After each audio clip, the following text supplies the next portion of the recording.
अस्सलामुअलैकुम, this is me Mohammad Hasan and you are watching Awaz News. नाज़रीन, Pakistani showbiz industry, Pakistani entertainment industry के बहुत बड़े नाम शकील सिद्दीकी साहब, जो कि पाकिस्तान के एक बहुत मारूफ आर्टिस्ट हैं, फ़नकार हैं, बहुत ही मारूफ कॉमेडियन हैं, जो अपने फिल्म्स, ड्रामाज और स्टैंड अप कॉमेडी की वजह से जाने जाते हैं। नाज़रीन, उन्होंने रिसेंटली रिवील किया कि उनको बिग बॉस की तरफ से अपॉर्चुनिटी मिली, चांस मिला, ऑफ़र मिली, जो भी आप कह लें, कि वो बिग बॉस को ज्वाइन करें। लेकिन इन्होंने उस प्रपोज़ल को, उस ऑफ़र को, उस अपॉर्चुनिटी को फ़ौरन रिजेक्ट कर दिया। अब बात यह है कि रिजेक्ट क्यों किया। रिजेक्ट करने की वजह वैसे तो उन्होंने ये बताई कि he wants to avoid any controversy, लेकिन this is a very good gesture जो उन्होंने सेट किया है। नाज़रीन, बिग बॉस शो होता क्या, आपसे मोस्टली लोगों को पता होगा कि बिग बॉस क्या है। बिग बॉस एक बेसिकली आप कह लें कि एक टीवी शो है जिसमें दुनिया के फजूल तरीन काम होते हैं, ठीक है, बेहयाई प्रमोट होती है, और पाकिस्तान में भी उसकी सस्ती कॉपी जिसको हम तमाशा कहते हैं वो चल रहा है एक निजी टीवी चैनल पर।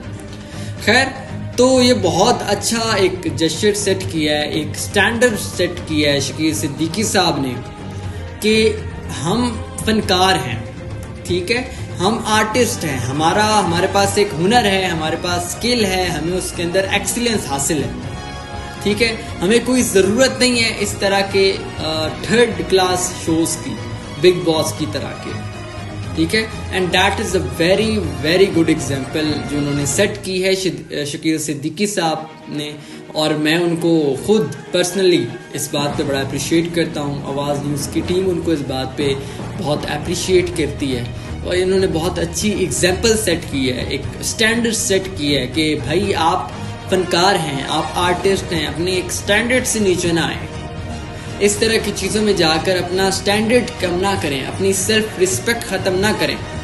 आजकल देख रहे होते हैं आप लोग ये तमाशा वगैरह या इस तरह बिग बॉस में आर्टिस्ट आ जाते हैं और जनाब अपनी सारी सेल्फ रिस्पेक्ट, इज़्ज़त नफ्स ख़त्म हो जाती है। इस तरह के शोज़ में जाने के बाद आपके अंदर का ज़मीर मर जाता है, इस तरह की हरकतें की जा रही होती हैं, इज़्ज़त नफ्स आपकी मजरूह की जा रही होती है, आप कुछ कह नहीं सकते, फजूल की आपको चीखना पड़ता है, ड्रामे करने पड़ते हैं बड़े बड़े, और जनाब रेटिंग्स के लिए फेक कंट्रोवर्सीज बनानी पड़ती है, वहाँ पर बहुत कुछ करना पड़ता है for ratings, for the sake of rating, for the sake of money, for the sake of TRP and etcetera.